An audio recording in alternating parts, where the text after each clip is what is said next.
అందరికీ నమస్కారం. ఫిబ్రవరి 2026 15వ తేదీ ఆదివారం నాడు మహాశివరాత్రి పర్వదినం వస్తుంది.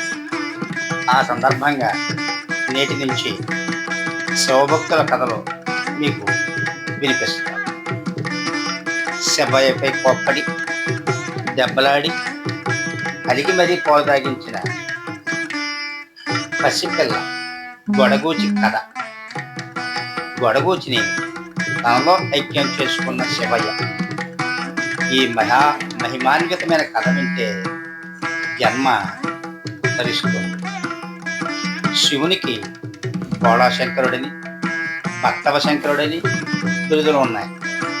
కాసిన్ని నీళ్లతో అభిషేకిస్తే చాలు కోరిన కోరికలు తీర్చే శంకరుడు నిర్మలమైన భక్తికి, అమాయకత్వానికి ఎలా లొంగిపోయాడో తెలియజేసే కథే ఈ గొడగూచి కథ.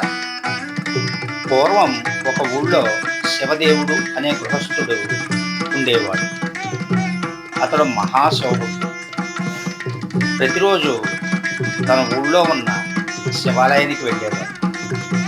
శివదేవుడు శివాలయానికి వెళ్ళేటప్పుడు ఉత్తి చేతులతో వెళ్లకుండా బాగా కాచి చల్లార్చిన కుంచెడు పాలును ఆలయానికి తీసుకువెళ్ళి శివుడికి వాటిని నైవేద్యంగా ఆరగింపు చేసి అలా భక్తితో స్వామికి నమస్కరించి ఆపై ఆ పాలను ఇంటికి తీసుకెళ్ళేవారు.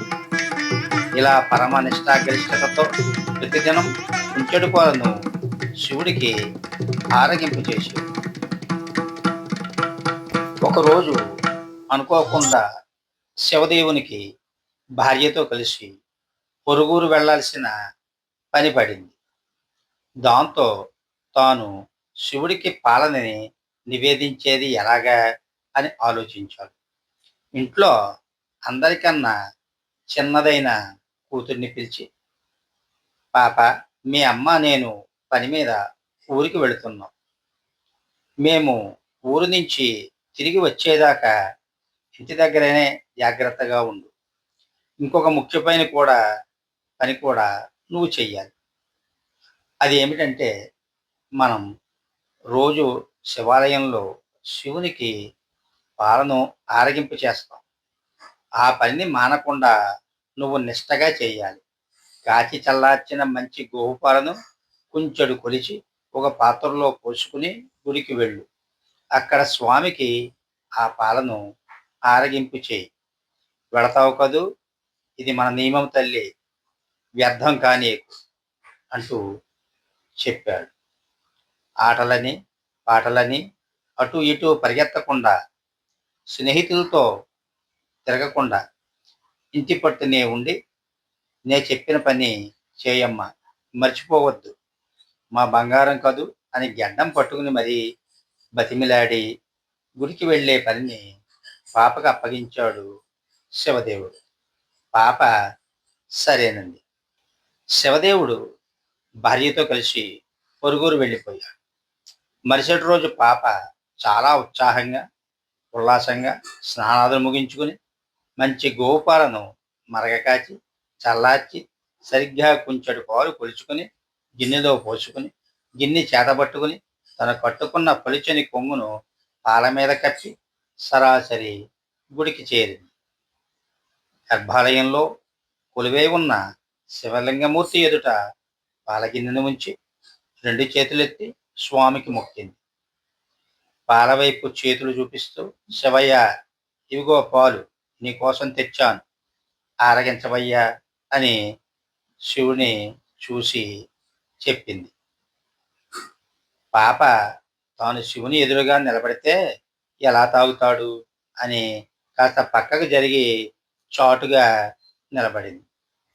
కాసేపు అయ్యాక వచ్చి ఆ గిన్నెలో చూసి గిన్నెలో పాలు అలాగే ఉన్నాయి. అప్పుడు పాప, శివయ్య, పాలు తాగలేదా? నీకోసమే తెచ్చారు, తాగడానికి ఏమిటి ఇబ్బంది, తాగవా? తాగు తాగు అంటూ శివుడికే చూసి పురమాయించింది. అయినా శివుడు తాగలేదు. చిన్నపిల్ల కదా! ఆ పాపకు చింత మొదలైంది.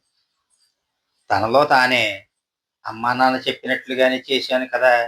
ఎక్కడ ఏ లోపం జరిగిందో, శివుడేమో ఈరోజు పాలు తాగడం లేదు అనుకుంది.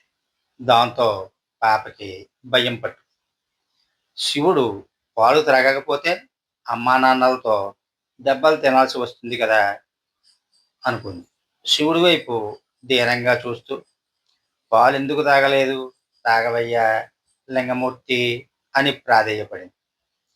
నేను పాలు సరిగ్గా కాసలేదా? రుచిగా లేవా? సర్దిపాలనుకున్నావా? నీళ్లు కలిపానని అనుకుంటున్నావా? ఆవు పాలు కాదనుకున్నావా? పోనీ నీకు ఆకలిగా లేదా? మరి ఎందుకు తాగవయ్యా? అంటూ నిలదీయడం మొదలెట్టింది. ఇంకా పరమశివ, పసిపాపని చేసి ఏమిటి ఈ సతాయింపు? ఒక్క గుటకన్నా తాగితే నేను తృప్తి చెందుతాను కదా అంటూ పాప పరమశివుడిని బతిమాలింది. నువ్వు పాలు తాగలేదంటే మా అమ్మానాన్నలు నన్ను కొడతారు. అలా కొట్టిస్తావా?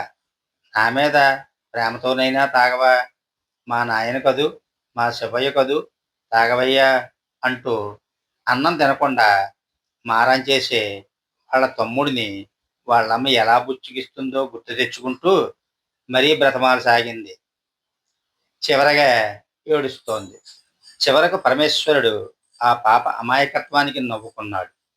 ఆ కరుణామూర్తి భక్తికి వశం కాకపోతాడా? అయినా పరీక్షిస్తూనే ఉన్నాడు. పాప కిందపడి అల్లరి చేస్తూ గిలగిలా కొట్టుకోసాగింది. నాన్నగారు పదే పదే చెప్పిన ఈ పనిలో ఆటంకం ఎదురైందని తెలిస్తే ఆయన చేతుల్లో దెబ్బలు తినడం ఖాయం. అంతకంటే ఇక్కడే నీ ముందే చావడం మేలు అని తలను శివలింగాన్ని చేసి బాదుకోసాగి. సర్వేశ్వరుడు ఒక్క క్షణం ఆగకుండా పాపను పట్టుకుని ఆపాడు. ఆ చిన్నారి ముందు సిద్ధివిలాసంగా నిలబడ్డాడు. గిన్నెని తీసుకొని పాలన్నీ తాగేశాడు. పాప పరమ సంతోషంతో ఎగిరి గంతులు వేసింది. ఆయనే భగవంతుడని తెలియని అమాయకత్వంతో శివుడు ప్రత్యక్షమయ్యాడు. ఆయన దేవుడిని తెలియని పాప శివుడు పిలిస్తే పలుకుతాడు, పెట్టినవన్నీ తింటాడు, మన మాట వింటాడు అంటూ ఆనందించింది ఆ పాప. పాప తండ్రికి అనుకోకుండా ఒకరోజు ప్రయాణం కాస్త 4, 5 రోజులైంది. పాప రోజు తానే పాలు తేవడం, శివుడికి నివేదించడం, అది శివుడికి నచ్చింది. ఇలా ప్రతిరోజు పాప పాలు తేవడం, శివుడు తాగడం జరిగిపోతూనే ఉన్నాయి.